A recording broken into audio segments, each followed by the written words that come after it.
This is the Five Starr Podcast.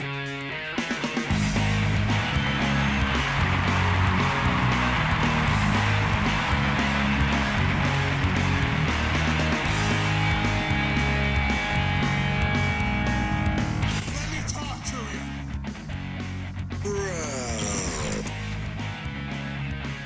Hi. What do you guys want to talk about? This is such good shit.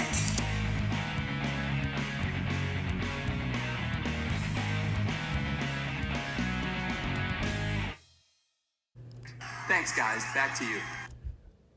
What was that thing I said last week? About me recording a show early and then trying to post it before Friday?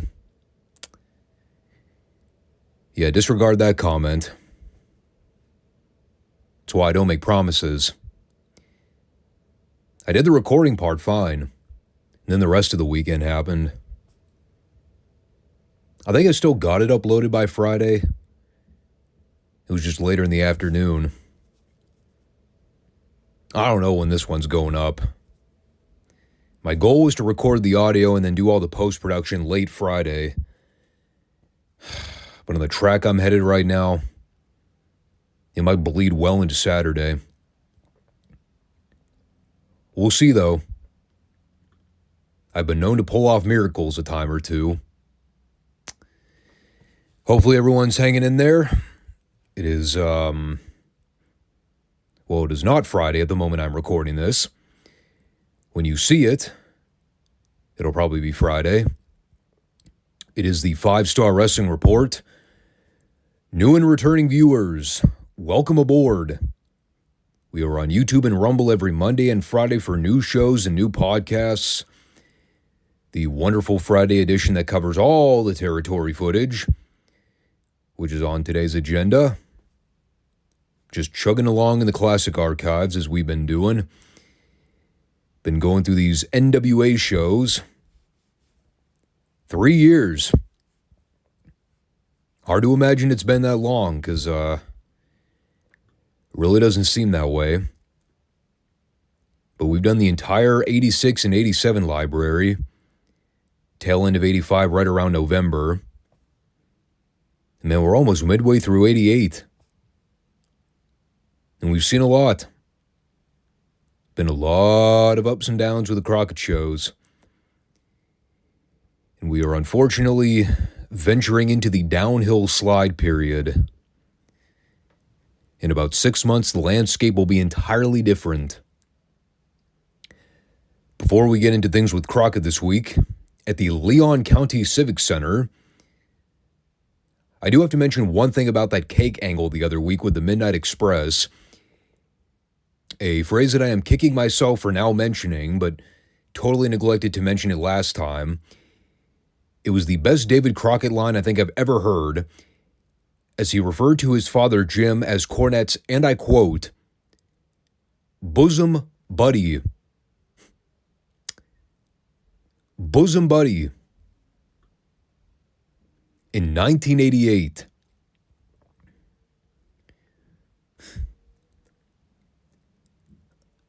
How in the world did this program not get kicked off the air before the end of the year? It is amazing the kind of shit that people got away with saying on camera back in the day. So, as is the case with a lot of these tape venue programs, they usually go above and beyond with giving you at least one big TV main event to round out the various squashes.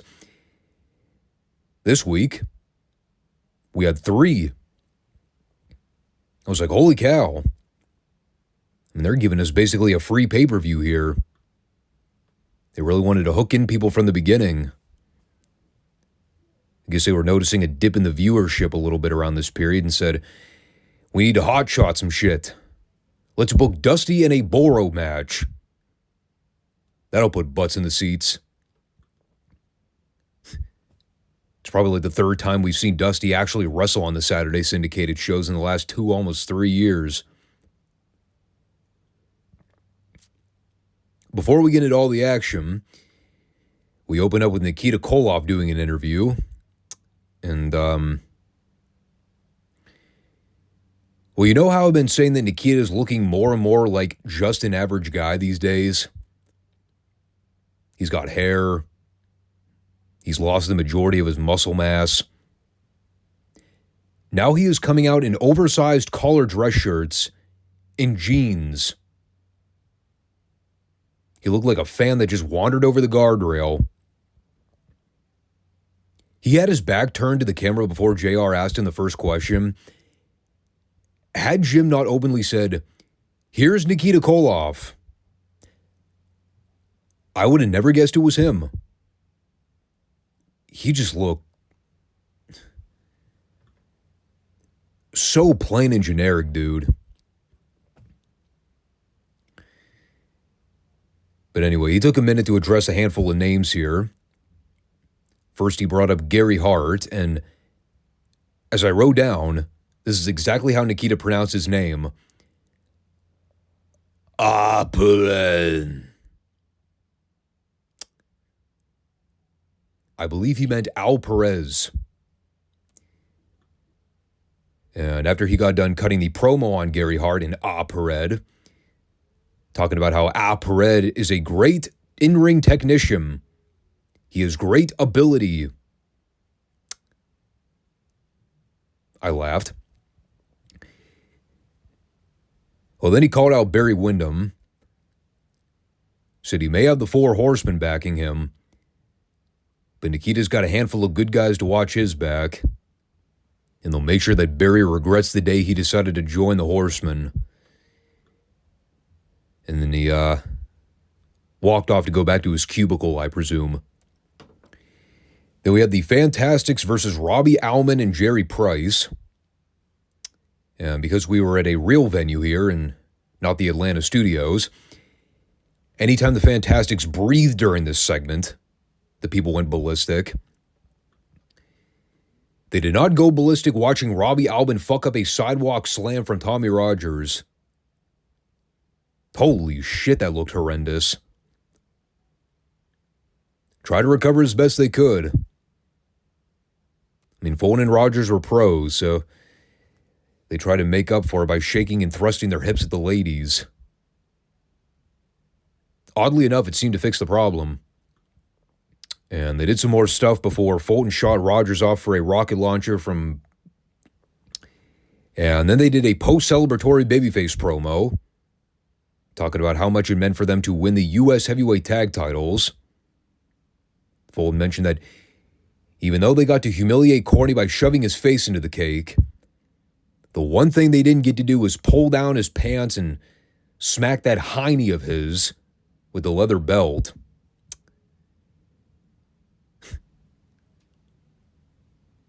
Hiney. That was the word that Bobby Fulton used here. They basically promised they would strap Cornette before the feud wraps up with the Midnights. And then he called his mother an ugly horse. Then we came back for a Paul Ellering promo. Jim wanted to get his thoughts on the scheduled Road Warriors Powers of Pain match for later. And so Precious Paul proceeded to talk about the match by referencing Barry Windham. He says that he just got done reading the latest issue of Stocks and Commodities, and he learned that nothing is for certain. Said that Barry made his bed and now he has to lay in it. He chose his group of friends, and now his enemies are standing on the other side of the line waiting to get their revenge. And then he talked about the Powers of Pain. He mentioned something about Calvin Coolidge. Said the only thing that is for certain is that the Legion of Doom brings destruction to the ring, and there will be plenty of it later on. I believe his closing line was something to the effect of, "Life is nothing but a long shootout at the OK Corral." That is almost a direct quote. No, I have no idea what the fuck it's supposed to mean. And that took us to Dr. Death Steve Williams versus Gary Phelps. As JR noted, another man who likes to beat people up. His graphic simply read, Dr. Death. No abbreviation. They spelled it DOCTOR. And here's everything I wrote down about it. Phelps's man tits. They were jiggling as far as the eye could see. Death did a gorilla press, pair of football tackles, and an Oklahoma stampede. And I was still able to notice how horrible Gary Phelps's rope running ability was. And then we came back for Ron and Jimmy Garvin versus Mike Rotunda and Rick Steiner. The first of our 3 featured bouts this week. And this is great. I have no idea why I thought this was so funny, but I had to mention it. Obviously, they're in a bigger venue, so the aisle that connects between the ring and the dressing room is fairly long. So they play the fight song when the Varsity Club is coming out. And as you may know, fight songs are not the longest pieces of music out there. I would say most of them are like 30 to 45 second snippets to kind of hype up the football team right as they're coming out through the tunnel onto the field. So the Varsity Club gets down to the end of the aisleway. They've gone through both verses of the fight song, so it just ends. It's eerily quiet for like a full 10 seconds. So to break the awkward silence, they just cue the music back up, and the Varsity Club get in the ring. It was just so unexpected. I was like, okay, they're down there. Guess they don't need to cue it up again. And then we went through another cycle of the Varsity Club's music anyway. I won't even mention the obvious flaw in the whole segment. The fact that, yet again, that idiot Jimmy Garvin, his wife is being stalked by a crazy man named Kevin Sullivan. He is standing quite literally right across the ring from her. Her life is arguably in grave danger. He has made threats. So, of course, what does Jimmy do? He keeps bringing her to the venues. As opposed to, leaving her at home where she might be safe. Keep this in mind as we build up to the finish. By the way, I love how they mentioned the angle from a few weeks back where Kevin Sullivan drove a fucking spike into Ron Garvin's chest. He's fine now. No marks, no scratches. Just out there wrestling like nothing ever happened. So as you all know, there's a very strange charm to the quirkiness of the Varsity Club. And that was kind of exemplified here, where you have Rotunda and Steiner being worked over for the first half of the match. And they're both arguing with each other and getting into shoving matches. Meanwhile, Kevin Sullivan is just standing there with arms around the ring post in a catatonic state as he's glaring a hole through Precious on the other side of the ring. And, it is supposed to be creepy, but it's so funny seeing both of these visuals on camera at the same time. He's more focused on the hot blonde standing across the ring. He doesn't care about the match. And the heels do eventually cut off Ronnie before the break spot. Rotunda comes in and clubs him in the back of the head when Tommy Young wasn't looking. So they come back as the heels are double-teaming Ronnie. They're milking the big hot tag for Jimmy. And, well, here's basically what happens. Jimmy gets in the ring and starts running wild. And while it's four-way pandemonium, Sullivan then proceeds to casually walk over to the other side of the ring. He then spins Precious around, scoops her up over his shoulder, at which point he proceeds to carry her off to the back while the Garvins are completely oblivious to everything going on. A fucking kidnapping was happening in broad daylight, Not only were the Garvins totally out to lunch, no security tried to step in to stop him. None of the baby faces were hanging around the locker room to help out. So finally, the Garvins realize what happened. JR points to the back and tells Jimmy that Kevin Sullivan took her. So, like a bunch of dolts, they proceed to leave the ring and run off to the back, getting intentionally counted out as a result. And while the camera guy follows them into the back, they eventually find Precious crouched underneath a table in the fetal position.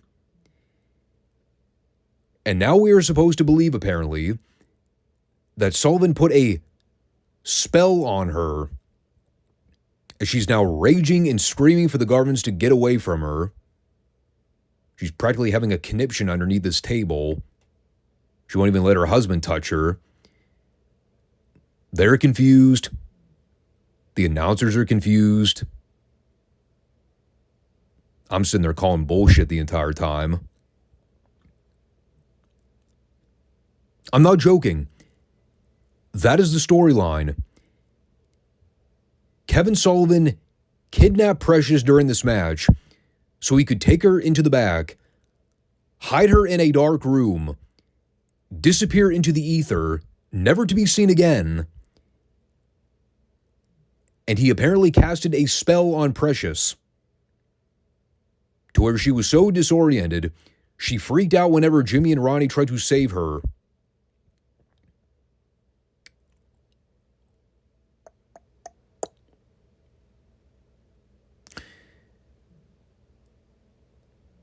This story is bullshit.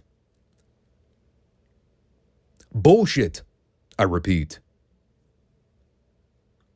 It's awful. Everything about this Varsity Club Garvin storyline in '88, I seriously don't recall it ever being this bad. But it's truly fucking horrendous. And just you wait, son. The doomsday cage is upon us. The moment this feud truly jumped the shark.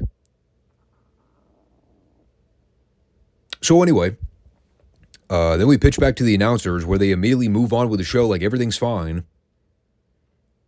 Precious has clearly been poisoned by Kevin Sullivan. Something's not right. She's in a state of panic. But in completely unrelated news, Al Perez and Gary Hart are here. And then they just move on with another match. It is Al Perez versus Russ Mosley. They indeed followed a legit kidnapping with a standard boring wrestling match. Yet somehow expected the people to give a shit. They did not. It was every paint-by-numbers Al Perez squash in the book. Russ Mosley did not know how to take a slingshot into the corner. So instead, he just flung himself over Perez and pancaked on the mat. It looked like one of those videos where you see people on the water slides without the water active. They go like half an inch and then stop. That's what Russ Mosley looked like taking this move. Perez won with a spinning toe hold. Again, nobody cared. And then Gary cut a promo afterwards, basically shitting on Russia and calling Nikita a, quote, bald-headed pig.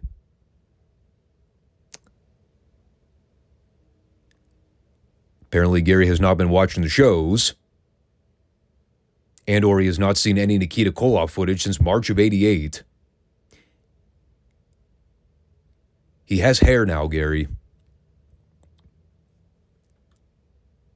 I have no idea what else happened here. Al Perez stood there and looked dumb. He sucks. I have nothing else to say about that guy at this point. Complete waste of screen time. Then we came back for a Dusty promo.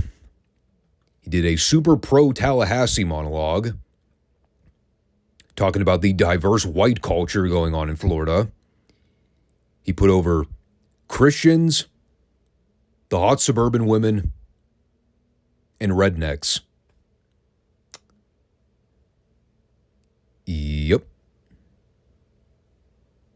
And that basically covers all the white people.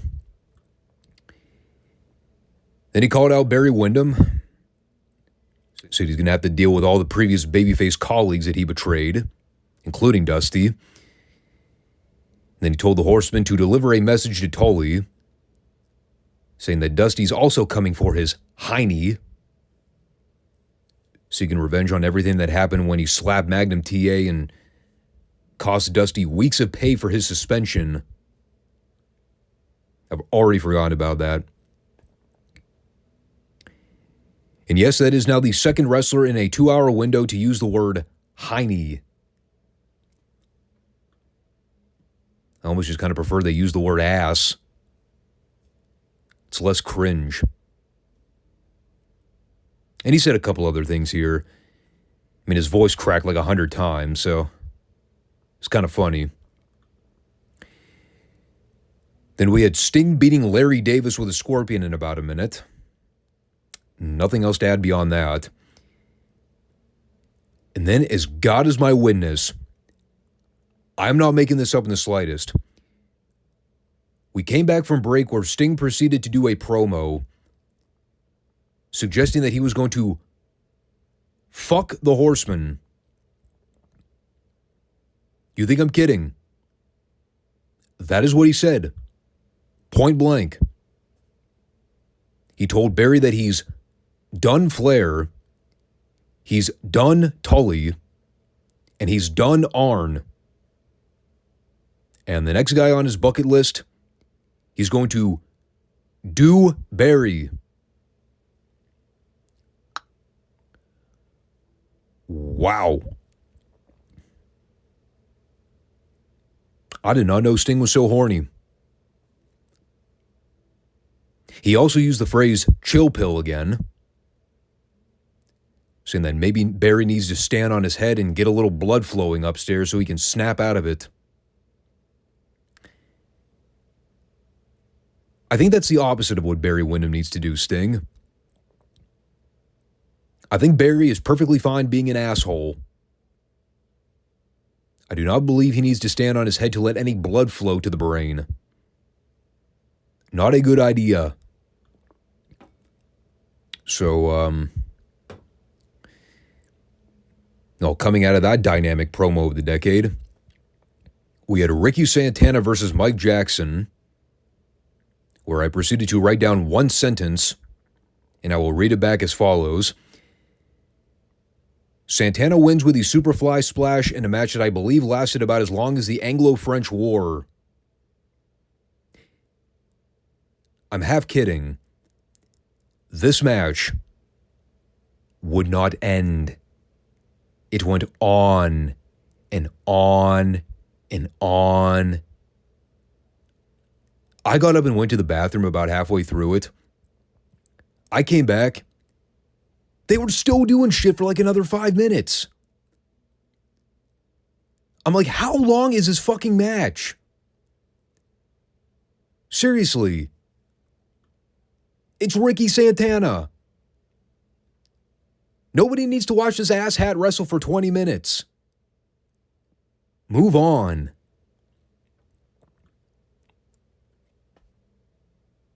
So after that brief nap, we had JC out with Mr. Shivanto so they could replay the cake angle from the other week. Laugh it up one more time to get under Corny's skin. And,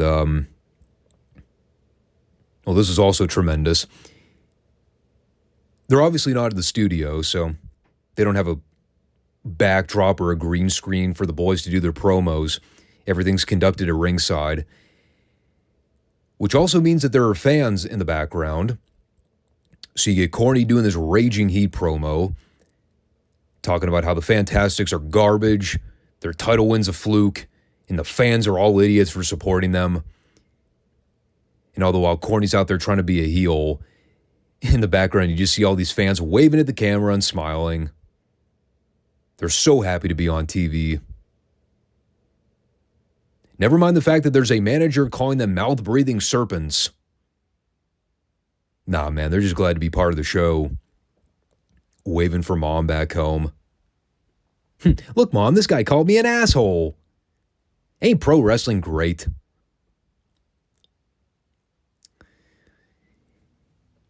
Indeed, the business was very different. Kayfabe existed, even by this point, but it was definitely seeping through the cracks in more ways than one.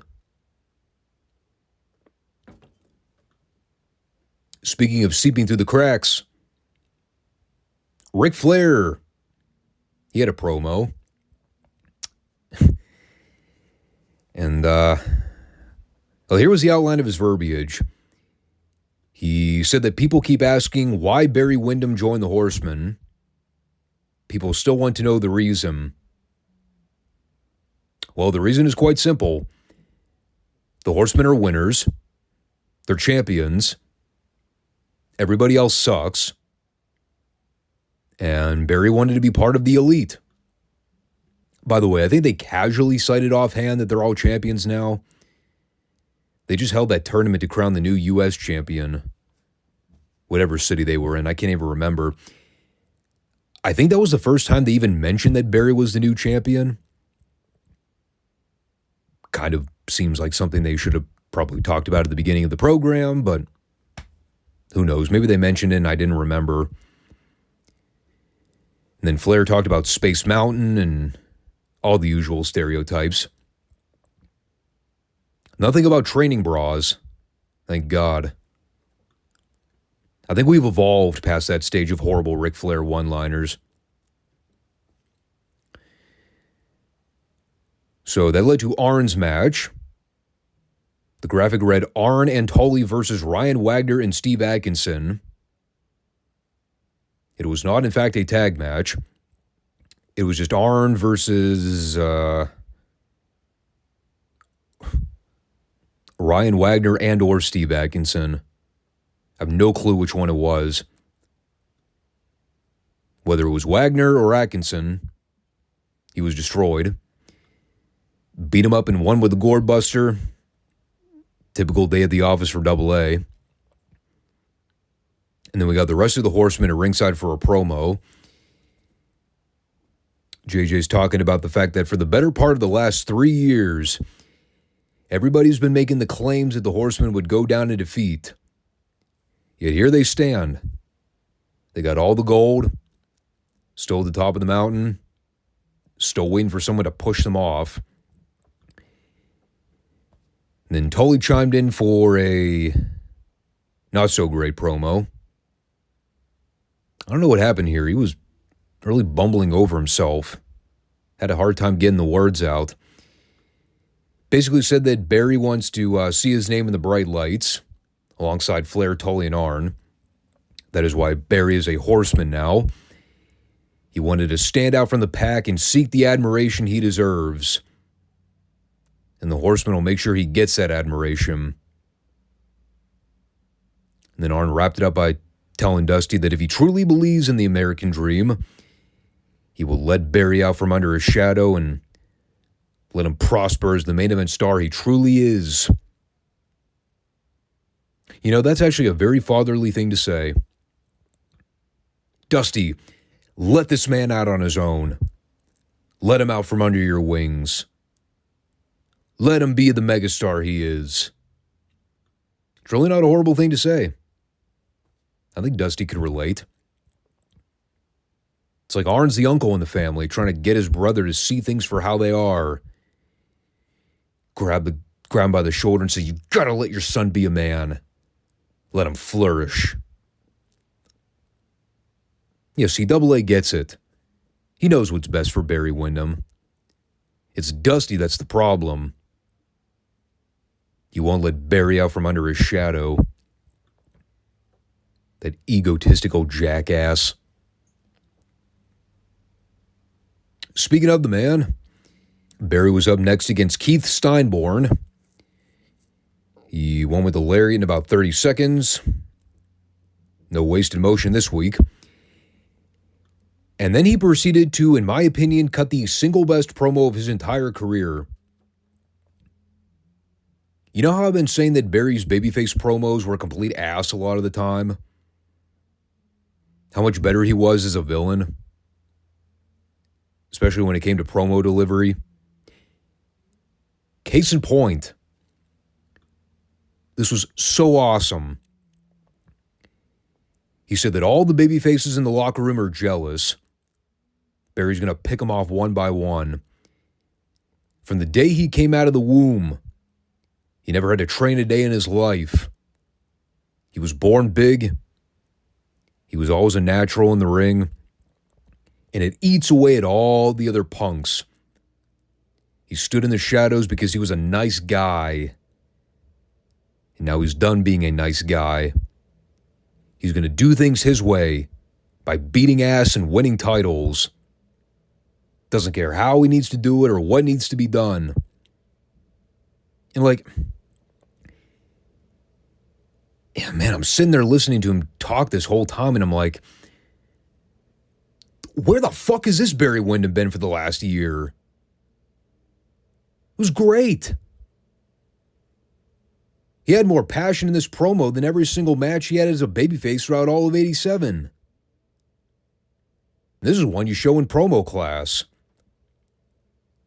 If you're going to teach someone how to be an effective bad guy, great model. I love this. I was blown away with how great Barry was during this segment. So the best thing they ever did for his career was turn him heel. And I stand by that. So then we come back for the Road Warriors versus the Powers of Pain. Hawk and Animal have made their return to the promotion after a very strange 3 or 4 week absence. And they're facing the guys who have been a thorn in their side since February or March. And, well,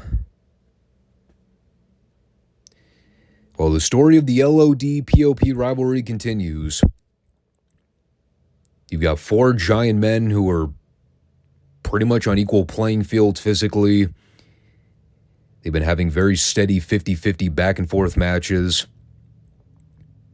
It's really kind of hard to get into their matches because there's never really any heat.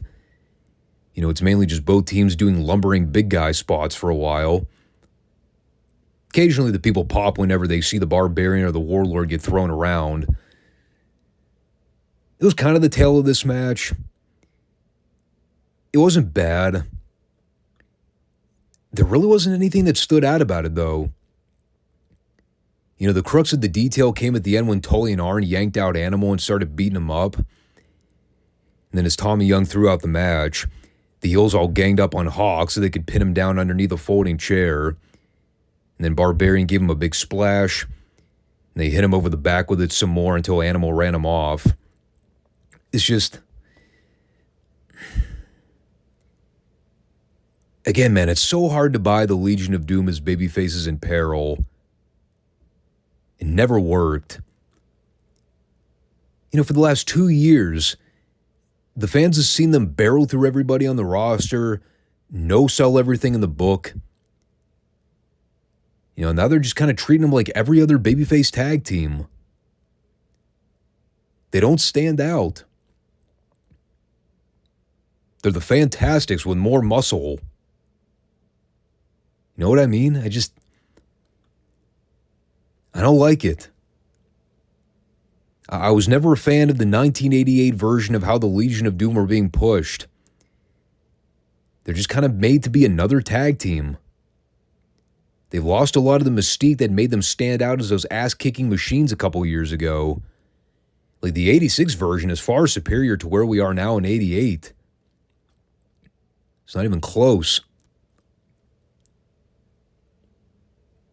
But that took us to the main event. The long-awaited bull rope showdown between Tully and Dusty. With approximately 2 minutes of remaining TV time. So, well, put your smart fan caps on for a sec. What do you think happened? If you guessed the match never officially began and the whole thing was basically one giant heat angle, you'd be correct. Tully tried to outsmart Dusty by playing chicken, refusing to put on the strap. The heels were able to get some heat on Dusty by attacking him with a cowbell. And then Dusty fired up on Tully, started beating him up in the ring. And then they immediately went to the credits. I was like, what a fucking rib. First time we see Dusty actually wrestle on this show in God knows how long. And it's a 90-second angle with no finish. It's the Dusty way, brother. He ain't doing a job and he doesn't get paid by the hour. I'm sure the fans in Tallahassee got to see the finish, but yeah, that was the Tully Dusty Bull Rope match. Solid minute of heat and a solid 10-second babyface comeback. But we did need to watch Ricky Santana wrestle for 12 goddamn minutes. Got to get our priorities in order, am I right? Well, in any case, show was pretty fun. I wasn't a fan of some of the squashes this week, but, there was some good promo material. The Varsity Club Garvin feud is absolutely atrocious. But, at least that's all mainly underneath material right now. Headed into the Bash Tour, you got Barry Windham's involvement with the Horsemen, all the babyfaces that are kind of gunning after him right now. It obviously sets up plenty of material to work with. I'm sure they did 1,000 War Games matches all across the country. Again, we're still a bit of ways out from that. Kind of in that transition phase between the Crockett Cup and the Summer Bash. Right now, it's just kind of about heating up the feuds. A lot of angles, a lot of heat, a lot of unsettled tension. So they're doing the right things. It's just, it's the issue of not everything is resonating the same way it did during 86 and 87 when business was kind of white hot. And it's so bizarre, too, because as we're going to see, they do record business during the summer of 88. It's amazing how much business picked up. Because, if you watch the shows, they're really not all that great. But they sold a shit ton of tickets over the summer, man. And then the fall season came.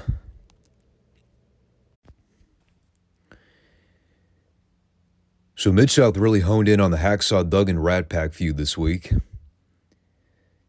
It's kind of been the central story for most of the television show in the last few weeks. And they basically used the first 8 minutes to kind of recap the entire timeline. Gave you the overlap of how the Duggan split came from DiBiase, how he essentially got over as a babyface with the crowd, the whole 9 yards. What started as Duggan simply wanting to branch out on his own and do away with any relationship with Ted DiBiase because of the connection with Skandar Akbar. Now it has gone to the point where he and DiBiase are at each other's throats, given the angles they previously shot in the last couple of weeks. And it is really kind of interesting how they've laid the entire timeline out. Duggan has primarily been trying to get at General Akbar. He really had no beef with Ted prior to the split from the Rat Pack. And had it not been for him sticking his nose in Duggan's match with the Black Ninja the other week, they probably still wouldn't have any issues with each other. But DiBiase took the first shot. And then Duggan responded with a 2x4 shot a few segments later. Bill Watts just casually going, "That's a rough way to make toothpicks."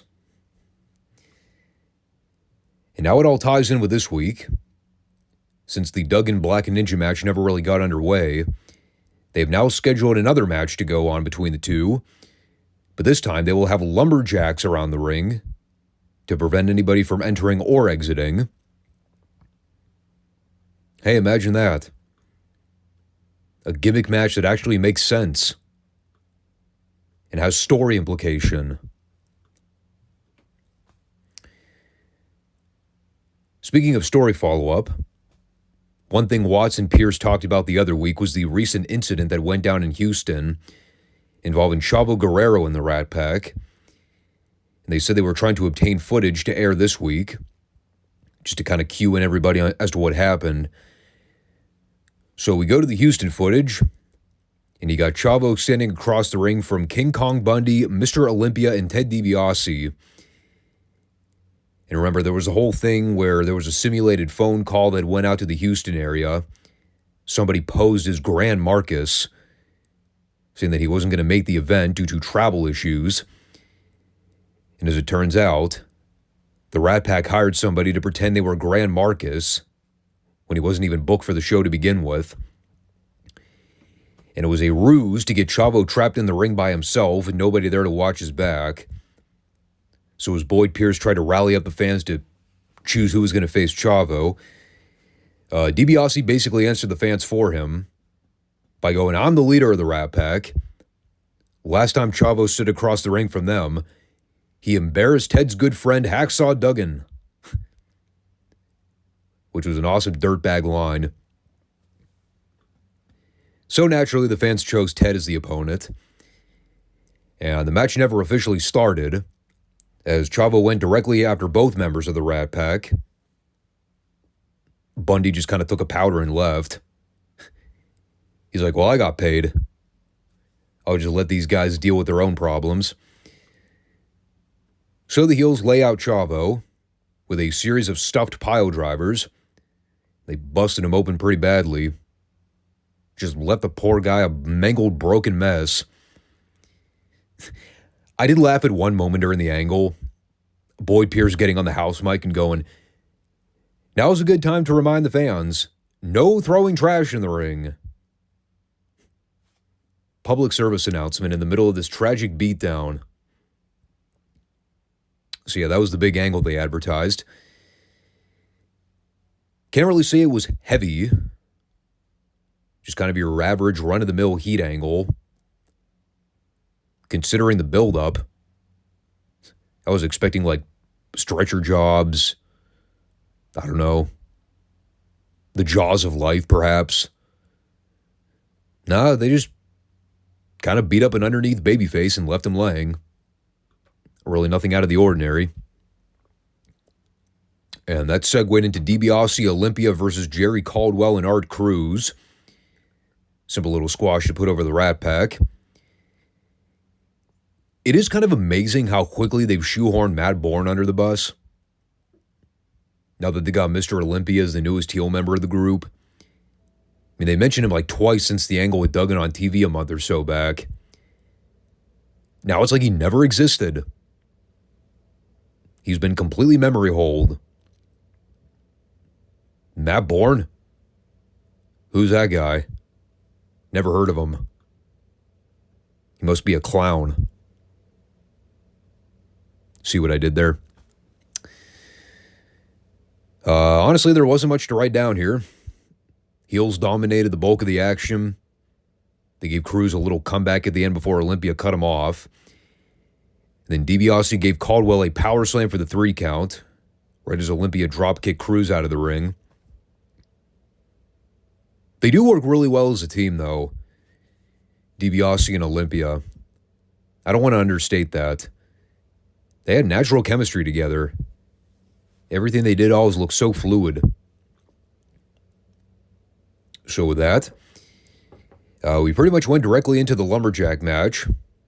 Hacksaw Duggan and the Black Ninja. Most of the prelim and underneath guys out at ringside, including guys who we've not seen on this program in literally months. At one point, I looked out and saw Paul Vachon.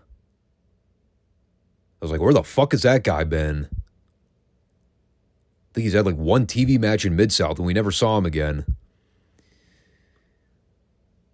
And they pretty much got right into the action before letting Reeser Bowden finish the ring intros. Of course, it's Reeser, so he still has to try to get his shit in.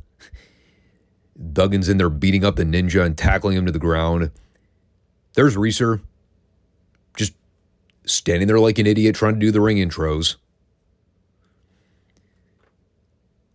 This man was incredible. I liked how Alfred Neely just had to grab the kendo stick and stand there with it for like 20 seconds, wondering what the fuck he was supposed to do with it. I was like, maybe throw it out to the floor? Dispose of it? handed to a babyface lumberjack, perhaps. Generally, it was pretty short. They did a couple of spots where both guys got dumped out to the floor so the lumberjacks could get involved. At one point during the closing moments, Vachon tried to reach in and trip up Duggan. That way Kendo Nagasaki could stay in control. And then about a minute later, Duggan made his comeback, hit the spear on Kendo for the pin. Again, really wasn't much to report on in terms of notable spots. It was just kind of a big hoss fight for a few minutes until the babyface won clean with his finish. It does temporarily resolve the issue between Duggan and the Ninja, so that chapter in the story is closed. Now Duggan's edging closer to DiBiase and Akbar, so we'll see how they follow up there. And then from there, we went back to the commentary booth where Mr. Wrestling 2 was on headset. And he had a message he needed to relay to the fans. And, well, I think his message was something to the effect of, he's man enough to accept defeat, but he's not going to stand for being defeated when his adversaries have to resort to cheating tactics to get the job done. Again, that is what I believe he was trying to get at. He did not exactly state his point fluidly. Now, the footage they were drawing attention to was the match from the other week with Wrestling 2 and Bundy. As you may recall, that was the match where Mr. Olympia showed up at the end and then dropkicked 2 with the loaded boot. So Bundy got the victory. And now Wrestling 2 is calling out both heels. Anywhere in the United States, the USA,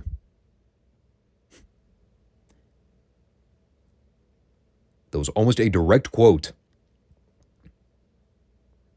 Had to make sure we abbreviated that in case people were not aware. Again, not a great promo from 2. He was having a really hard time getting his point across. I don't know why.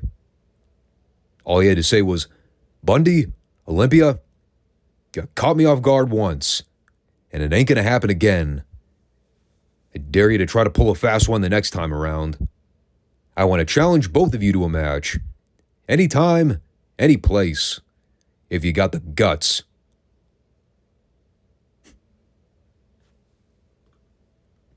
See, that wasn't so hard. Then we have the Super Destroyer versus Ron Ellis. This is the segment on the program where you could actively hear mice pissing in the rafters. It was so quiet. At one point, I saw Destroyer go to put Ellis in a standing headlock. I looked away for a good 2 minutes to finish typing some notes for the previous segment. I looked back. He still had this fucking headlock applied. I don't think they moved. They were in a stationary headlock in the middle of the ring for literally 2 minutes. Exhilarating. The one thing I got out of this was Watts talking about how the bigger guys have really modified their style in wrestling since the late 60s, even early 70s. He's talking about how traditionally, a lot of bigger guys would resort to submission holds as their designated finish. But over the years, as the football scene has kind of taken off in wrestling and the larger athletes have kind of made that transition, now it's more about the power moves and the hard-hitting strikes and tackles. And that is a valid point. It's something you kind of noticed during this period, especially in Mid-South.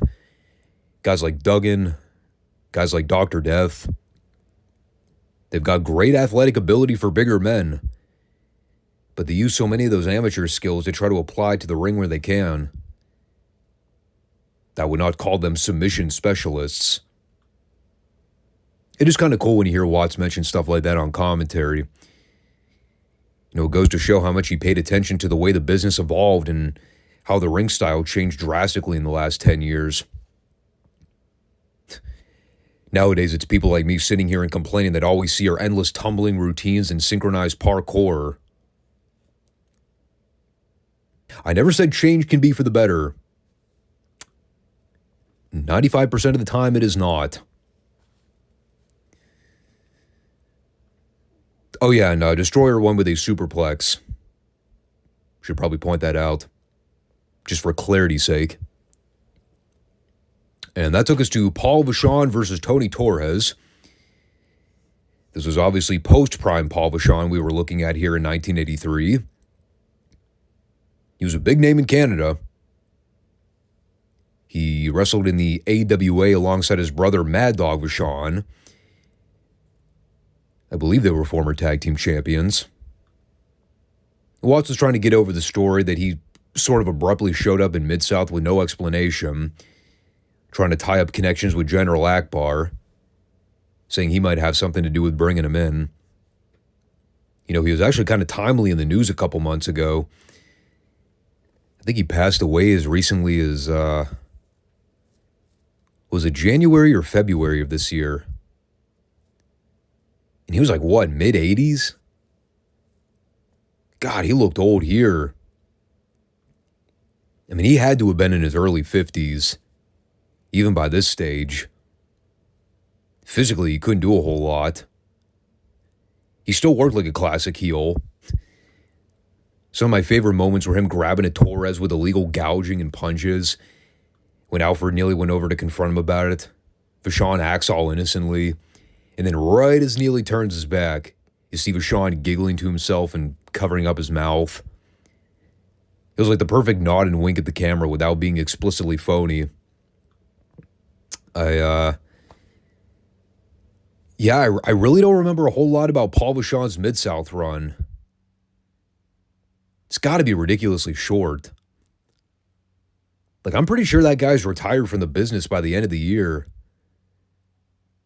If not 83, definitely by 84 at the latest. And then we had Tony Zane and Rip Rogers versus Johnny Rich and Tim Horner in the final standby. It was an absolute sprint match.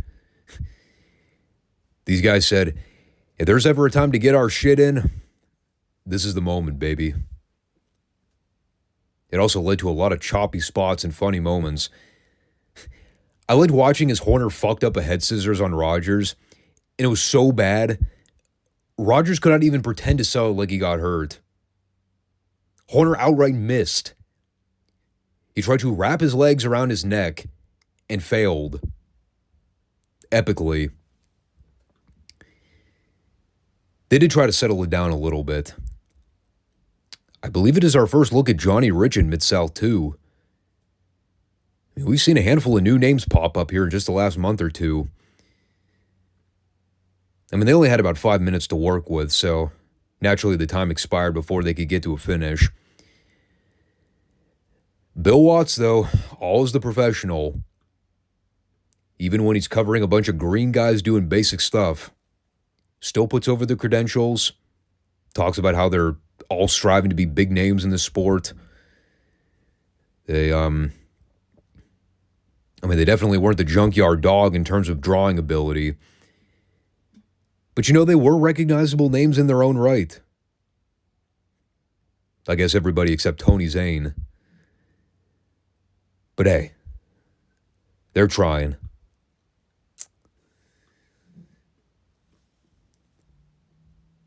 But that was Mid-South. Pretty one-note program in terms of the story material. Again, the last few shows have been really centered around the Hacksaw Duggan Rat Pack stuff. I think this was more so about culminating the chapter between the beef with the Black Ninja and Hacksaw. They also teased a little bit of stuff here with Wrestling 2, Bundy, and Olympia. So we'll see how those guys respond in the coming weeks.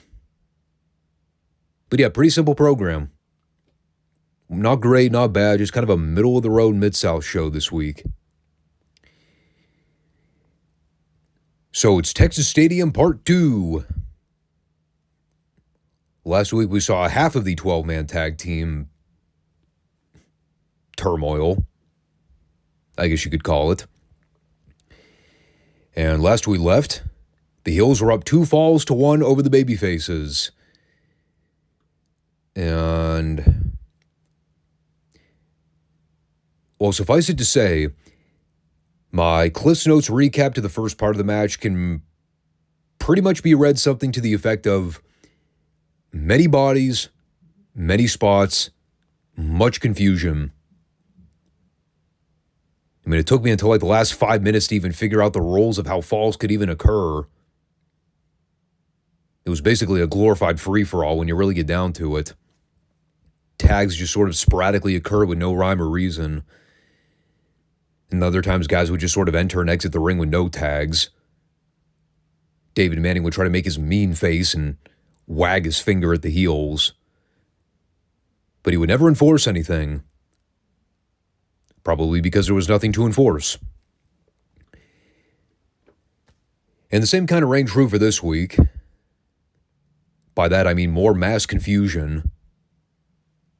We had a lot of rapid-fire camera cuts between both rings. And it was pretty even Steven between both sides until everybody started doing triple team combos at the end. I will say, if for anything, if you're going to go out of your way to watch the match in full, you have to watch the exchange between Mike Von Erich and Kamala. It is quite the impeccable visual. Like, I was trying to figure out a good analogy to describe what they were doing. The best I could come up with was that it looked like two deers fucking on the side of the road. Although that may be an insult to deer. So anyway, long story short, the babyfaces made their miraculous comeback and came back from a 2-1 deficit. But that was only part of the overall story. Because with the babyfaces going over, the Von Erichs and the Freebirds got to split the $100,000 apiece. And because Kevin was the one to score the victory over Dr. Death, he was supposed to leave with the new Guy Laney Lincoln Mercury car. But Gary Hart did not take too kindly to the babyfaces going over. So he tried to send the one-man gang over to smash the hood of the car with a chain. And before the gang could do any damage, Mike and Kerry were here to cut him off at the pass. And it looked like all was right with the world. As the heels were taking the long, dramatic walk to the locker room, the Von Erichs sort of surveying the area, making sure the coast was clear. And then we get the ultimate swerve. Here come Gino and Chris, the dynamic duo. They run directly past David Manning. They snag the chain from his hand. They run toward the car as fast as humanly possible. They start unloading on the windshield with the chain, smashing into pieces.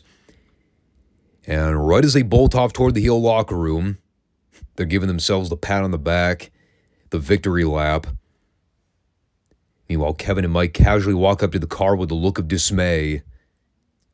You have never seen somebody try to act so hard to be disappointed as Mike Von Erich was during this angle. And it's like, obviously the whole thing was done to get heat on Gino and Chris. But the acting was so appalling with the Von Erichs, I couldn't take any of it seriously. Even when Kevin won, and they made the announcement that he got the car, like even Kevin didn't really seem to give a shit. So they smashed the car as a way to piss off the crowd. Kevin's just like, damn. Gonna have to take that to an auto body shop to get it looked at. Did CarShield exist in 1985? Because that's who I would have had on speed dial. Take that puppy in, get an estimate, and you'd be good to go by the end of the week.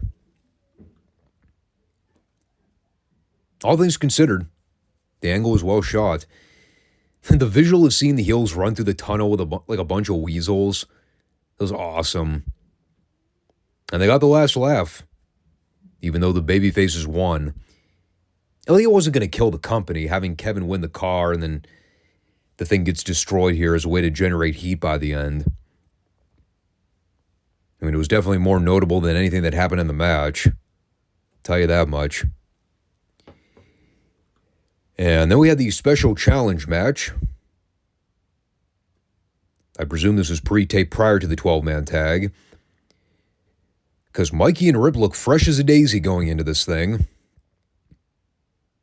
They either had tremendous cardio or they taped this before the tag belt.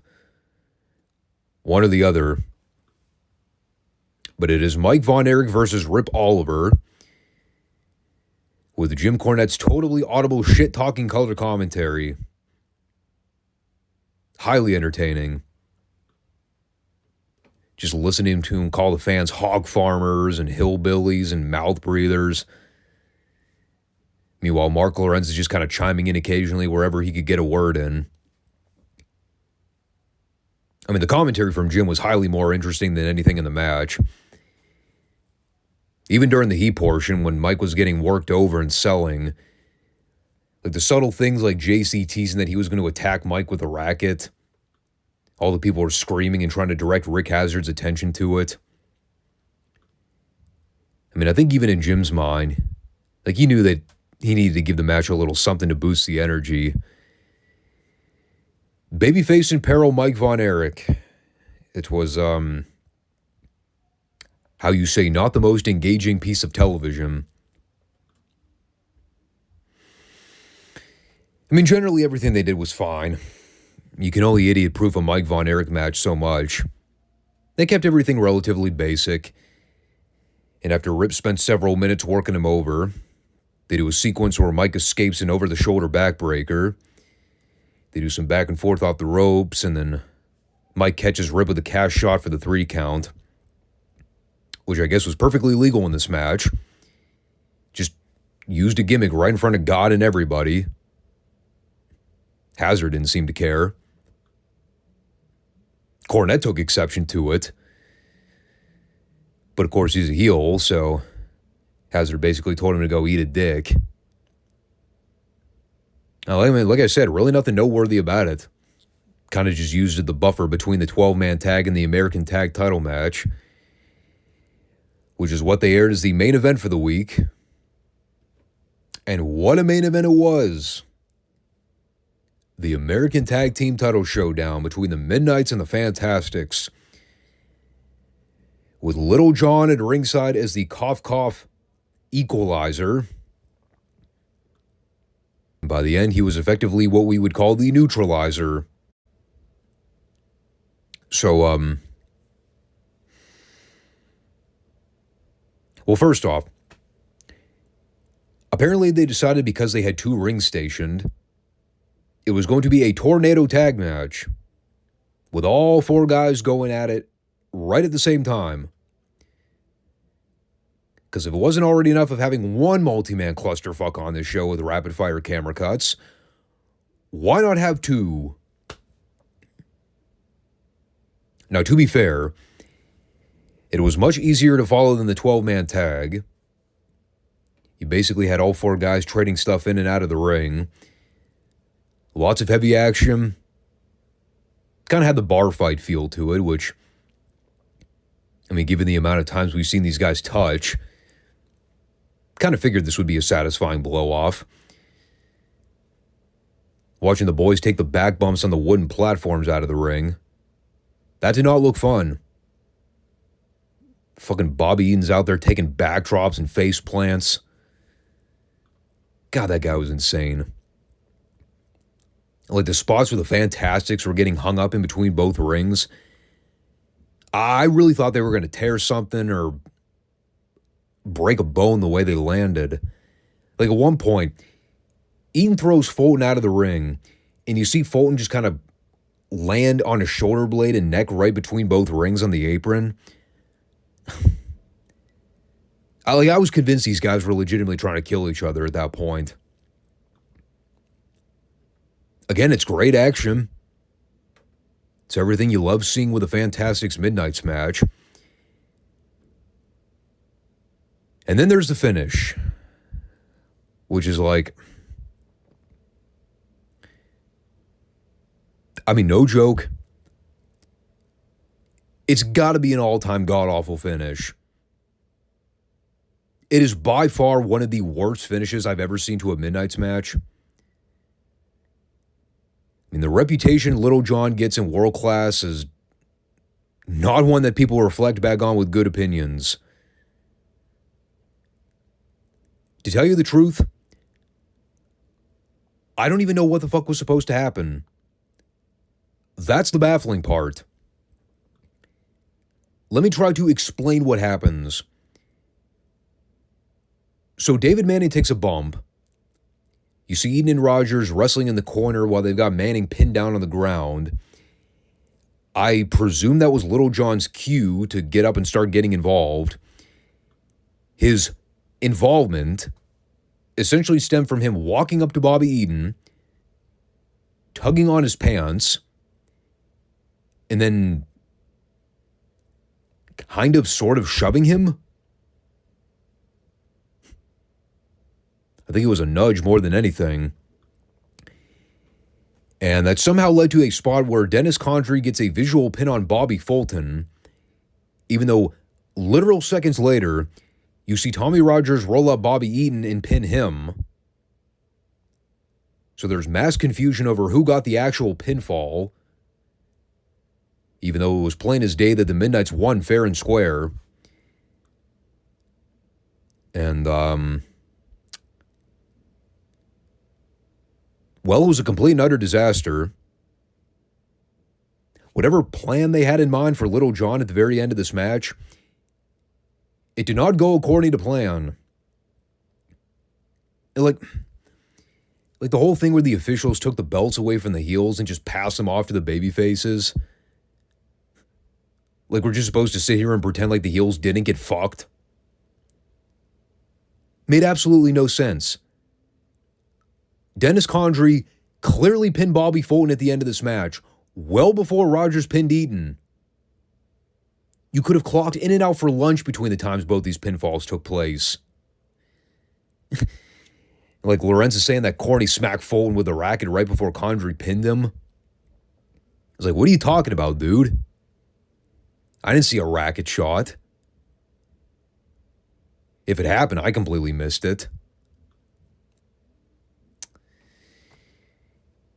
Yeah, this fucking blew.